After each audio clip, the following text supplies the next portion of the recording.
চাম ঘাস কচু জাতীয় উদ্ভিদ। এটি ভালো করে ধুয়ে নিয়ে এভাবে কুচি করে কেটে নেব। যদি ধোয়ার সময় প্রেসার কুকারে দিয়ে হালকা ভাপিয়ে নেব।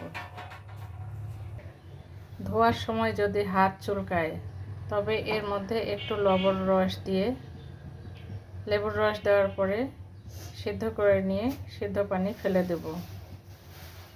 আর হাত না চুলকালে বুঝতে হবে এটা ভালো প্রজাতির, সরাসরি ভাজা যেতে পারে।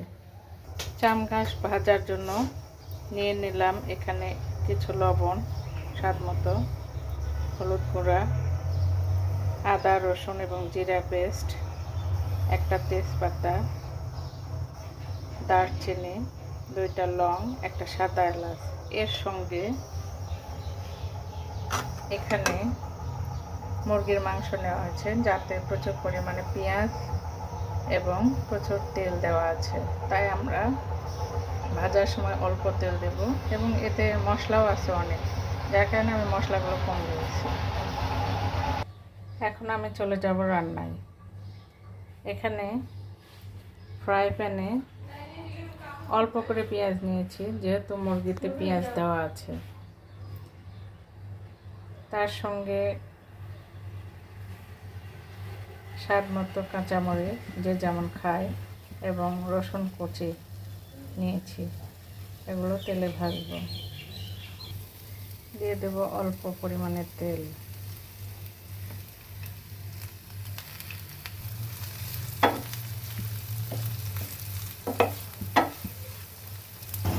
ব্রাউন হয়ে আসলে চাম ঘাসগুলো দিয়ে দেব। চাম ঘাসগুলোতে এই মশলাগুলো একে একে দিয়ে দেব।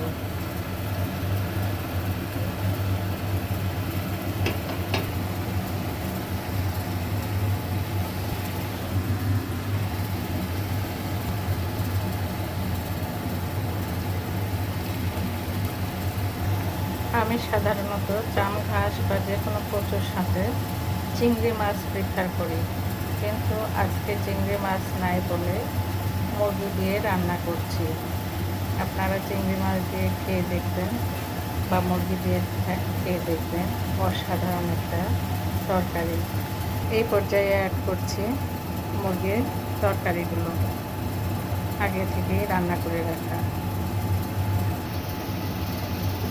কালার দেখুন কত সুন্দর।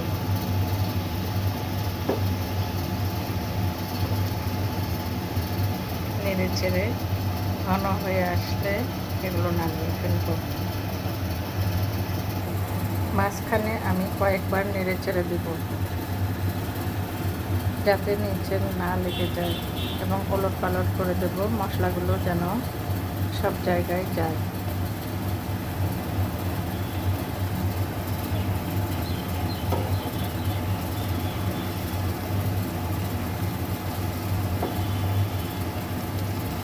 এরকম নরম নরম রাখবো। এখন এটা নামিয়ে ফেলবো। রান্না হয়ে গেছে, এটি এখন পরিবেশনার জন্য রেডি। ভিডিওটি ভালো লাগলে লাইক দিবেন, শেয়ার করবেন আর চ্যানেলটি সাবস্ক্রাইব করবেন। ধন্যবাদ।